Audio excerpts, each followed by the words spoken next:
नमस्कार। आपने birth detail दी 29 मार्च 2006 दोपहर के 12:40 पर इस बच्चे का जन्म हुआ। 14 वर्षीय ये बच्चा है। इसकी कुंडली के बारे में हम चर्चा करेंगे, जो कि एक कर्क लगन की कुंडली है और मीन राशि की कुंडली है। लगन कर्क लगन, चंद्रमा का लगन, राशि चंद्रमा बैठे हुए हैं मीन राशि के अंदर। राशि के स्वामी बृहस्पति हैं। लगन और राशि दोनों के स्वामी में मित्रता है। ये व्यक्ति के जीवन में एक अच्छाई या एक तरीके से जीवन में पॉजिटिव एस्पेक्ट इसको हम मान सकते हैं कि हाँ, ये एक पॉजिटिव चीज़ है कि लगन और राशि दोनों के मालिकों में मित्रता हो रही है। लगन कर्क लगन है। कर्क लगन एक चंचल लगन कह सकता हूँ, लेकिन बहुत गहराई का लगन होता है। कर्क का मतलब होता है केकड़ा। ये पानी और धरती दोनों पर रह सकता है, यानी जितना व्यक्ति बाहर से दिखाई देता है उतना व्यक्ति अंदर से भी गहन होता है। अब इस लगन में बैठा है वक्री शनि, जो कि अष्टमेश भी है। स्वभाव में गोपनीयता, अंदर क्या चल रहा है बस वही जानता है। यानी व्यक्ति जितना ज़्यादा शांत या स्थिर बाहर से दिखाई देता है, उतना ही ज़्यादा भूचाल उसके दिमाग में अंदर से आता रहता है।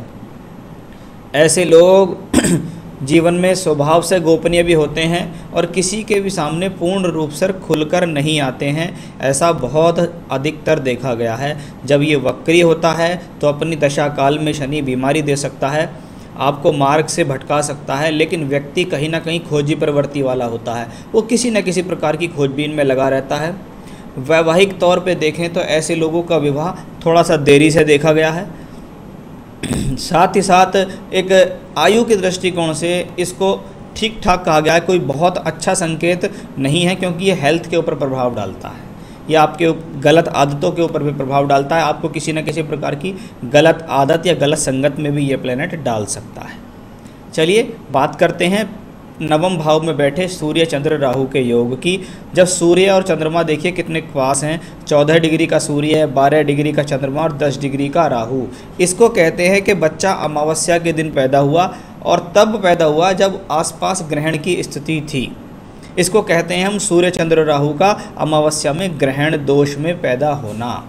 ये ग्रहण दोष में पैदा होने वाली स्थिति व्यक्ति की मानसिकता को परेशान करती है, क्योंकि यहाँ चंद्रमा लग्न का मालिक होकर नवम भाव में है, साथ में सूर्य भी है। पैसे के लिए अच्छा है, सपोर्ट मिल जाएगी घर परिवार से, लेकिन दिमाग के लिए अच्छा नहीं, मानसिक स्थिति के लिए अच्छा नहीं। क्रोध कर सकता है, चिड़चिड़ाहट कर सकता है, पिताजी से लड़ सकता है। यानी पिता पुत्र के बीच में संबंधों को भी खटास में लाने का ये एक कॉम्बिनेशन है। इस कॉम्बिनेशंस को अच्छा नहीं माना जाता। जब कुंडली में सूर्य चंद्र और राहु एक साथ हों, तो आपके आसपास कोई भी पंडित हो तो उसको आप कह सकते हैं कि भाई मेरे बच्चे की कुंडली में सूर्य चंद्र राहु का योग है, जिसको ग्रहण दोष कहते हैं। एक बार इसकी कोई पूजा आप अवश्य करा लेना। ये रेमेडी मैं आपको बता रहा हूँ तो इसका आप ध्यान रखिएगा, कभी भी आप इसकी पूजा करा सकते हैं। शुक्र की बात करें, शुक्र सप्तम भाव में कारक होकर सप्तम में बैठा है और शनि की दृष्टि है। फिर से ये एक इंडिकेशंस आया है कि भाई मैरिड लाइफ में थोड़ा सा डिले और थोड़ी सी तंगी या परेशानी मैं इसको यहाँ कह सकता हूँ। बुध विपरीत राजयोग में है, 12वें घर का और तीसरे घर का मालिक होकर अष्टम भाव में बैठा हुआ है। इसका मतलब सीधा सीधा यहाँ ये है कि बुध की दशा भुक्ति में आप जीवन में ट्रांसफर्स, स्थान परिवर्तन, यात्राएं, छोटी यात्राएं, बड़ी यात्राएं करते रहेंगे। यानी आपको स्थिरता नहीं मिलेगी। जैसा कि आपको वर्तमान में अभी भी बुध की दशा चल रही है, तो आपके भाग्य से बहुत ज़्यादा दिखाई देता है कि भी 2006 में आप पैदा हुए और 2011 से आपको शुरू हो गई दशा बुध की। तो ये एक ट्रांसफ़र का कॉम्बिनेशन है। कभी कभी बच्चे के भाग्य से माँ बाप मकान बदलकर किसी दूसरे मकान में चले जाते हैं या बच्चा किसी दूसरे स्थान पर जाके रहने लगता है। आपका जन्म शनि की दशा में हुआ है और शनि इस कुंडली में अष्टमेश हैं, लगन में वक्री होकर बैठे हैं। ये शुरुआती तौर पर अच्छे स्वास्थ्य की स्थिति को नहीं दर्शाता। ऐसा भी संभव हो सकता है कि बच्चे को जन्मजात कोई बीमारी मिली हुई हो। कभी कभी वो बीमारी जल्दी सामने आती है, कभी कभी वो बीमारी बाद में सामने आती है, लेकिन वैसा इंडिकेशन इस कुंडली में मुझे दिखाई दिया है। बृहस्पति चौथे घर में है। चौथे घर में शुभ ग्रह बृहस्पति का भाग्येश होके स्थित होना जीवन में मकान, जमीन, ज़्यादा सुख साधन का भोग कराने में है इसको ये भी कहा जा सकता है कि व्यक्ति को घर परिवार की तरफ से मकान वाहन मिलेंगे। मंगल योग कारक है। योग कारक का मतलब है केंद्र और त्रिकोण। आपकी शिक्षा कराने वाला ग्रह लाभ भाव में बैठा है, आपका कर्म कराने वाला ग्रह लाभ भाव में बैठा है, यानी एजुकेशन के लिए एक अच्छा इंडिकेशंस दिखाई दिया, प्रोफेशन के लिए एक अच्छा इंडिकेशंस दिखाई दिया। साथ ही साथ ऐसे व्यक्ति जीवन में बहुत अधिक ये प्रयास करते हैं कि वो अपना स्वयं का व्यापार करें, यानी दूसरे के अंदर काम ना करके खुद अपना काम करें, ऐसे इंडिकेशंस यहाँ दिखाई देते हैं। बाकी मैं अभी दशाओं के आधार पर आपको बताऊंगा कि भाई इनकी कुंडली आगे क्या कह रही है।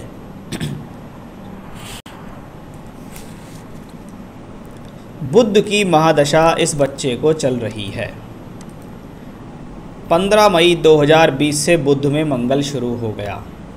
सबसे पहले बुध को देखते हैं। बुध देखिए 2 अच्छे स्थानों का मालिक नहीं है और अष्टम भाव में बैठा है। इसको कहते हैं प्रॉब्लम आएगी आपकी लाइफ में, आप उस दौरान जो भी काम करेंगे। एजुकेशन कर रहे हैं, एजुकेशन में प्रॉब्लम आएगी, एजुकेशन से ध्यान भटकेगा आपका, एजुकेशन में पूरी तरीके से आप अपना ध्यान नहीं लगा पाएंगे, यानी किसी न किसी कारणवश आपको प्रॉब्लम्स आएंगी ज़रूर। बुध में मंगल, नवांश कुंडली में देखें तो बुध फिर से 8वें घर में, देखिए यहाँ भी 8वें घर में, यहाँ भी 8वें घर में, लेकिन यहाँ उसको मंगल और शुक्र की दृष्टि है। मंगल कौन है?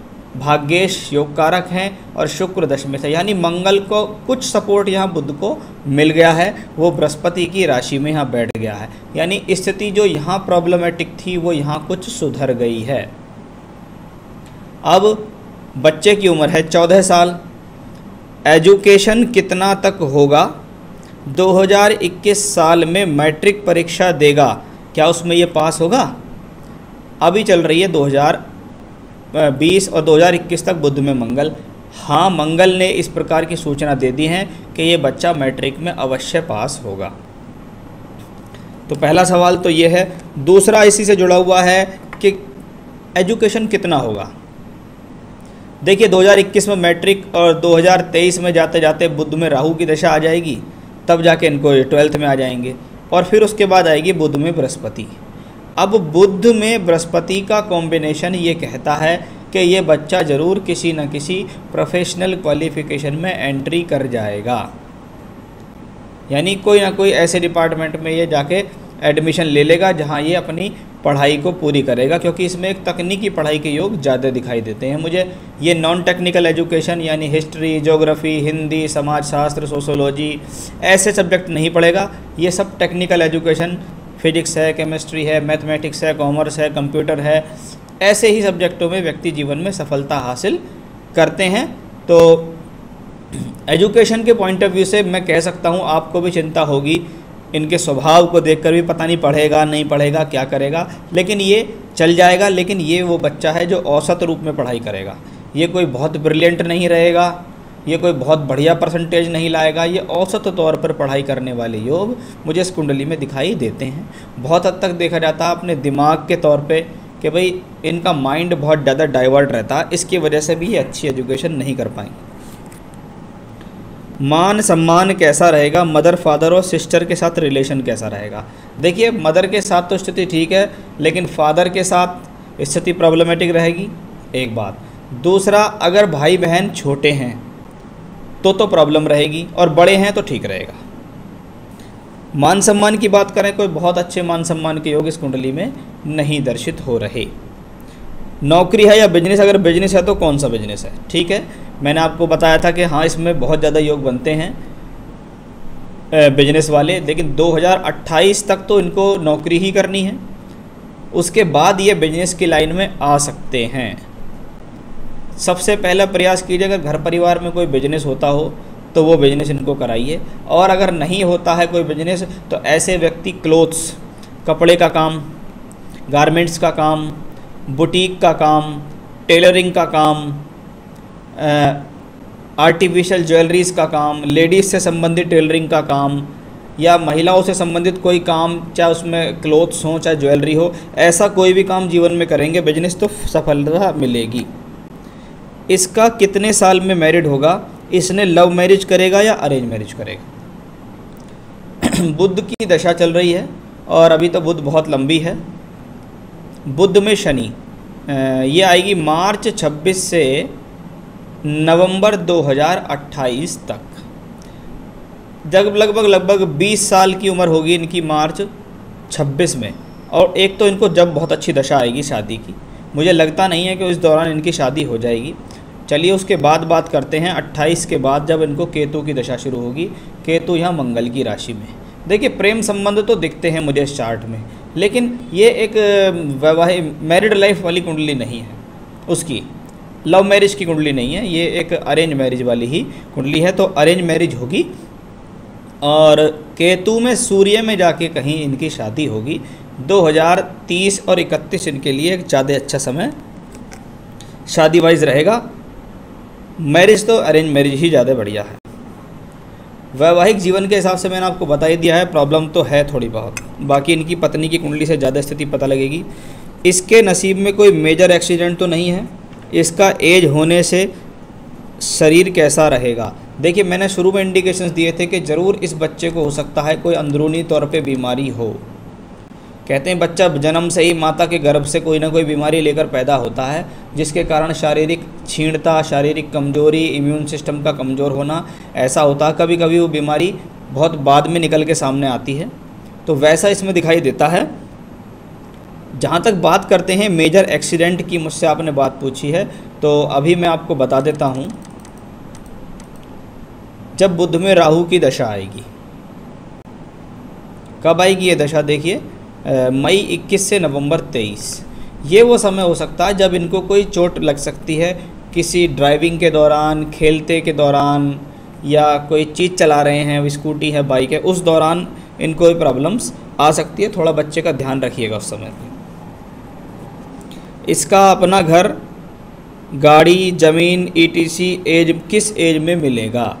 देखो पैतृक रूप से तो मुझे दिखता है कि हाँ इसको कहीं ना कहीं मजबूती है, यानी घर परिवार से इसको मिल जाएगा। अब बात आती है खुद के बल पर कितना। खुद के बल के लिए तो अभी बहुत लंबा समय है, और मैं समझता हूँ 2035 से 39 के बीच खुद के बल पर गाड़ी ज़मीन ये लेगा। इस कुंडली को देख के मैं कह सकता हूँ कि हाँ ये बच्चा स्वयं के बल पर गाड़ी ज़मीन लेने वाला होगा। इसके नसीब में धोखा, जेल, गर्ल का आना जाना ऐसा सब नहीं है। तो देखिए गर्ल का आना जाना तो है, मैंने कहा कि लव रिलेशनशिप्स तो रहेंगी। बाकी इनको सावधान जरूर रहना चाहिए। कब तक सावधान रहना चाहिए, जब तक बुध की दशा चले। बुध में शनि नवंबर 2028 तक मैं कह सकता हूं कि जब बुध जैसा ग्रह अष्टम भाव में बैठता है तो किसी व्यक्ति विशेष या किसी महिला या किसी दोस्त के द्वारा धोखा मिल सकता है, उसके कारण बदनामी हो सकती है। नवांश में मंगल शुक्र का योग है, मंगल शुक्र नीच के हुए हैं। अपने कैरेक्टर पर भी इन्हें बहुत स्ट्रांग रहना पड़ेगा और अपने ऊपर ध्यान भी रखना पड़ेगा, नहीं तो किसी न किसी प्रकार का प्रॉब्लम, कोई अड़चन, कोई समाज में गलत रूप से आपको लोग बाग देखेंगे कि इसने ऐसा कर दिया है, इसके लिए गलत है। जेल का तो कोई योग देखिए इसमें नहीं बनता है, लेकिन हाँ सामाजिक बदनामी का योग बनता है। बच्चे के ऊपर संयम रखिएगा, बच्चे को समझा कर रखिएगा। ऐसे योग दिखाई दे रहे हैं इनकी कुंडली में आज भी, क्योंकि ऐसे बच्चे किसी न किसी गलत प्रभाव, गलत संगत में आकर अपने जीवन में अपना नुकसान करते हैं। उन सब चीज़ों से इनको अवश्य ही यहाँ बचना होगा। तो कुंडली के बारे में बताया, आपके द्वारा पूछे गए सवालों के बारे में बताया। अब मैं आपको बताता हूँ कि करे क्या। बच्चे को बोलो बुधवार के दिन 5 लड्डू खरीदे बूंदी के और जाके गणेश जी को मंदिर में जाके भोग लगाए। पहला उपाय तो इसको ये करना है, लगातार करता रहे लंबे समय तक। दूसरा, गणेश जी की आरती रोज़ाना पढ़े, भगवान गणेश की आरती रोज़ाना पढ़े। और बुधवार को तो मैंने आपको लड्डू का उपाय बता ही दिया है।